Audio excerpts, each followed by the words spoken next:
Hello everyone, I'm Paris Fox, and I'd like to welcome you to 12 O'Clock High, a podcast on business leadership with Tom Fox, hosted by Richard Lummis.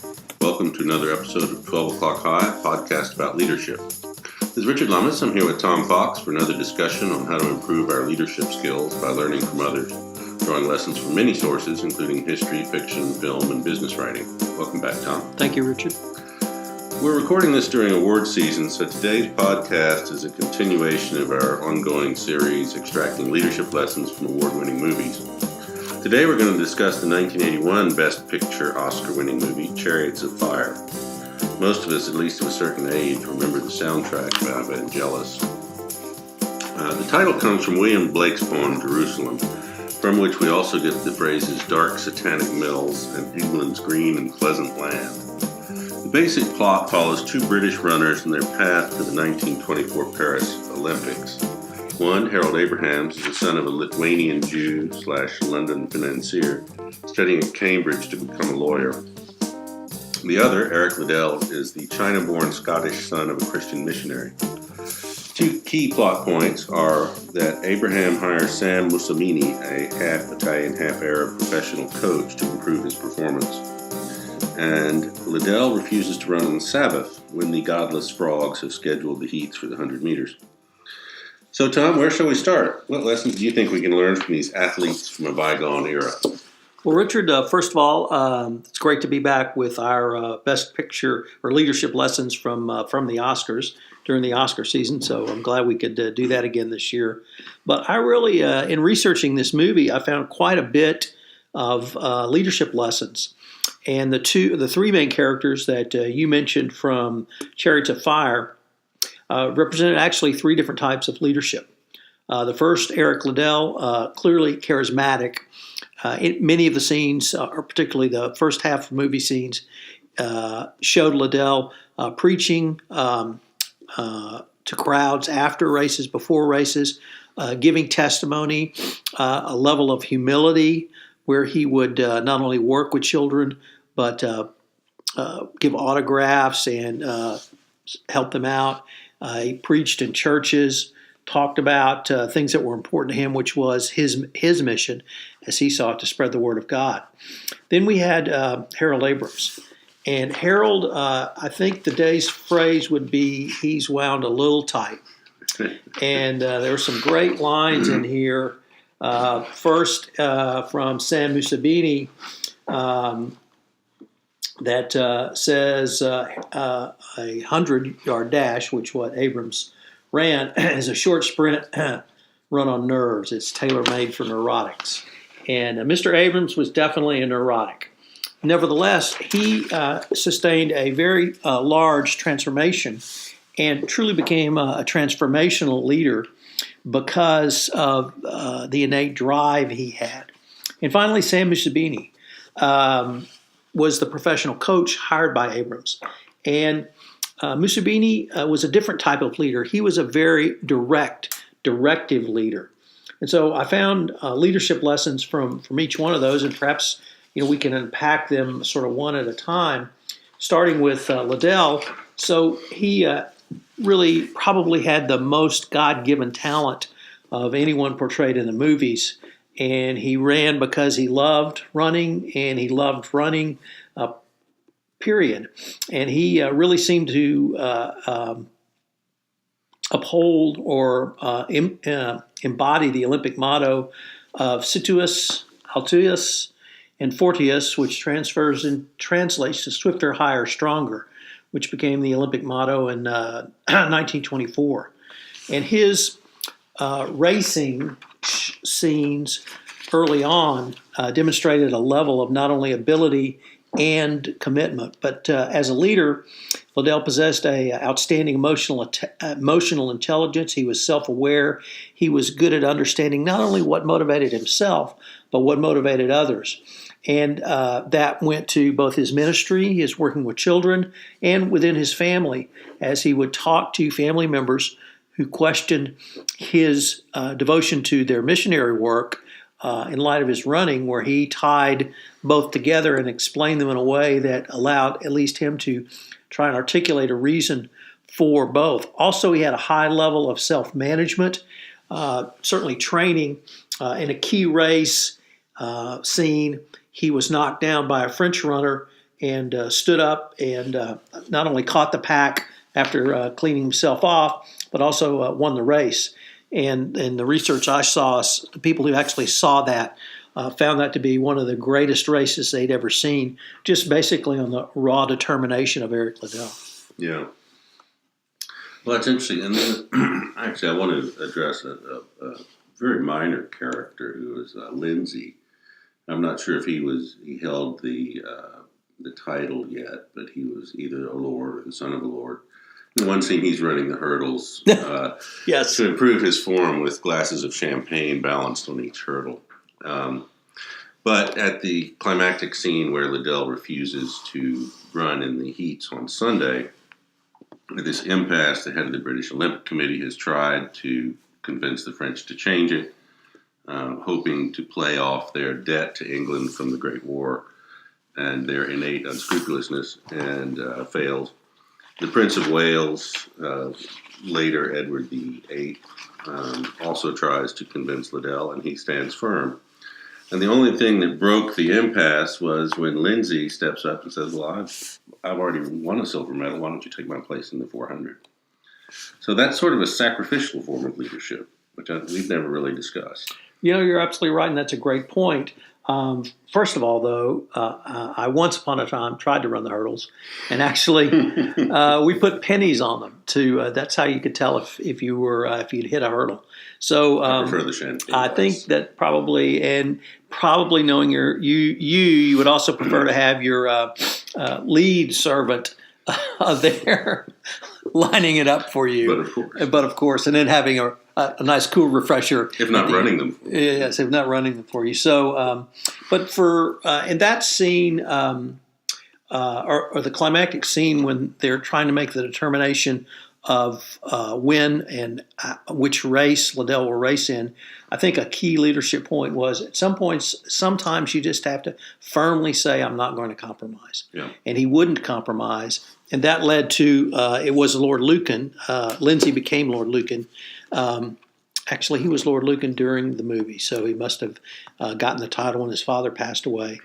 He made the decision to sacrifice his racing in the 400 because Liddell was going to race in the 100. So it's a great point. We haven't really focused on sacrificial leadership, and maybe we should take that up. But the other thing I wanted to bring up was that Eric Liddell really exemplified a couple of other things. And we got to the don't compromise, but also he saw, contrasting with Abram, he saw the race in the bigger picture. Whether you call it life as a race, whether a race or one particular even major project to you is just one step. And it took me a long time to learn that. It's not the destination, it's the journey. And whereas Abram really focused on the destination for him was the end of the race. And whether he won or lost, most particularly if he won, but also if he lost, that was going to be a destination for him as well. And Liddell saw it as one extension of his ministry, but it was a much longer picture, and he was able to see a bigger picture and to utilize his native talents or God-given talents as a runner into what he viewed as his true calling, which was his ministry. Yeah, I'd also like to address another sort of subplot, which was Abraham's adoption of the professional approach. And at one point he says, it's a very interesting scene where the fellows of Key's College in Cambridge are arguing that by hiring a professional coach, he's tainted the amateur ideal. And his point is that, you think everybody's supposed to win, it's supposed to be effortless. And it's certainly supposed to look effortless. But he says that's not the way it works. I'm doing this the hard way. I've got a coach, and I'm going to carry the future with me, I think is his phrase. And the Americans also come in, and they're kind of scorned because they have a more or less professional training approach as well. And so you have these two opposing worldviews of the amateur ideal, which in theory, governs the Olympics versus the professionalism that the movie kind of presents as taking over the world. And so I guess in that sense, Abrahams also represents a long-term view of the world.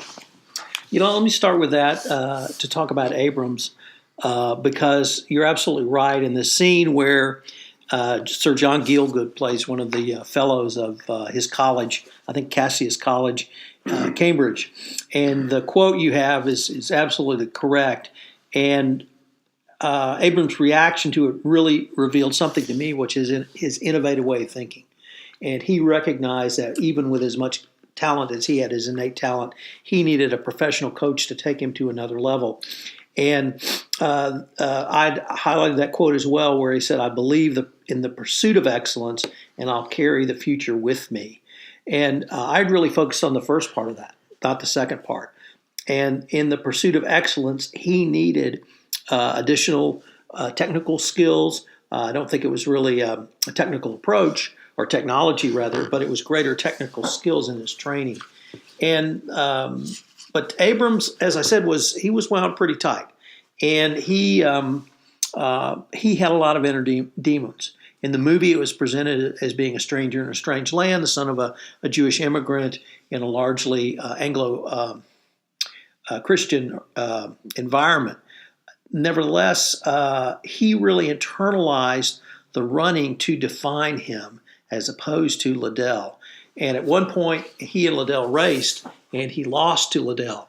And he was going to quit because he said he only raced to win. And if he didn't win, he had no desire to race. And that's a pretty destructive attitude. It's a destructive attitude personally, and it's certainly a destructive attitude, I think, for a leader. And fortunately, that, of course, is the low point for him in the movie. So from your screenwriting classes, you're two-thirds of the way through, the protagonist is his low ebb, and he's about to come back. And sure enough, Sam Musabini says, "Mr. Abrams, I can find you another 2 steps." And so they start their professional relationship. But there was a couple of other things that struck me about the nature of Abrams in terms of occasionally you have to put your foot down and not compromise. And one of those I think in the same scene where he was confronted at Cassius College, Cambridge, by the college fellows when they accused him of utilizing a professional coach, and that he had lost the true amateur idea. And you spoke about it in terms of one of the conflicts in the movie of amateur versus professionalism. And his response was, "I am a Cambridge man first and last. I am an Englishman first and last. What I have achieved, what I intend to achieve, is for my family, my university, and my country. Gentlemen, you yearn for victory just as I do, but achieved with the apparent effortlessness of God's. I believe in the pursuit of excellence, and I'll carry the future with me." And I really appreciated the way that almost when his patriotism was called into question, whether that be because of his Jewish background or not, I thought the power in his statement and really putting his foot down and saying no, much as Liddell did later in the movie as well. So with Abrams, he was a person who needed direction, but when the professional innovative coach arrived, he took direction, and he utilized the information, and he fully embraced the training techniques, utilized the information, because a large part of Musabini's approach was a psychological approach to get inside the head of your opponent, to understand, not to turn them, but to understand where their weaknesses might be. And for the weakness of the American sprinter who had won the Charlie Paddock, who'd won in 1920, it was that he leapt across the finish line. And if you've ever raced, you're told never to leap, because when you leap, you slow down and you want to drive with your feet. And Abrams learned to drive and lean into the tape. So that was sort of the technical approach that allowed him to become the transformational leader. Well, it comes up again and again, the need as a leader to recognize your weak point and when to reach out and get help. And for Abrahams, it was only after he had lost and was at that low point that he was willing to consider reaching out that way. Now, I would argue that for him, running also served the higher purpose of helping to defeat anti-Semitism in order to smooth his path into English society, which arguably is a less noble goal than Liddell's. But I think for him also, running was a means to a larger purpose. And I think he finally realized that at the end, although one of the powerful scenes at the end of the movie was when he and Sam got drunk after the race, and he wasn't with his teammates. Nevertheless, it was a celebration of what he and Sam had created together. And Sam Musabini, played by Ian Holm, was, for me, as equally a fascinating character. And part of it was because obviously he had the technical skills to coach, but what he had to do was give Harold Abrams confidence. And he had to get inside his head to have him overcome the demons he had to run at his highest level of his capability, which he did in the finals of the 24 Olympics. So being able to understand what the people working for you, your students, whatever they might be called, need is a huge plus for any business leader, and we certainly saw that with Sam Musabini. Yeah. Well, I thought this was a fascinating movie. I'm really glad that I got a chance to see it again. I hadn't seen it in years. And I think it has really held up well. It remains a gorgeously filmed movie, an interesting look at a historical period that is long, long gone. But anyway, I recommend it to you all.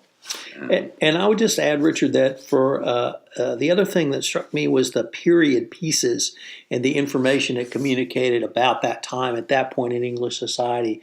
And obviously, or the one that probably has stuck with me the most and struck me the most when I first saw it was when Abrams arrived at Cambridge and he got off the train and his bags were portered by two obviously retired Army infantrymen, non-officers, and one had to have his face blown off. Yeah. And they were still mates. They were still hanging together. And the one who had not been as severely injured, at least outwardly, said to the other, we fought this war for people like him. And when I first saw that, I thought he was saying it in scorn towards either, at that point, I guess I hadn't realized the anti-Semitism. I thought it was just a upper class, lower class. But then in rewatching this movie for this podcast, I thought maybe he was trying to communicate that's why we fought the war to end all wars.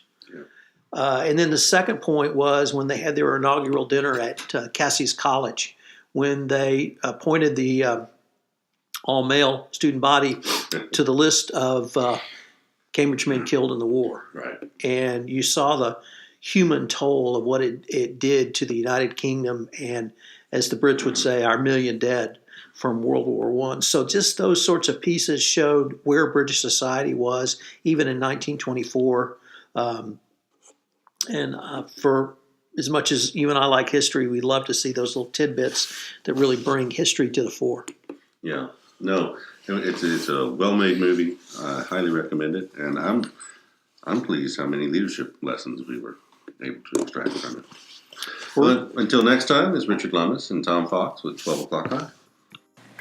This is Paris Fox again. We hope you enjoyed this episode of 12 O'Clock High, a podcast on business leadership with Tom Fox. If you enjoyed the show, please go to iTunes and rate the podcast. Thank you for listening.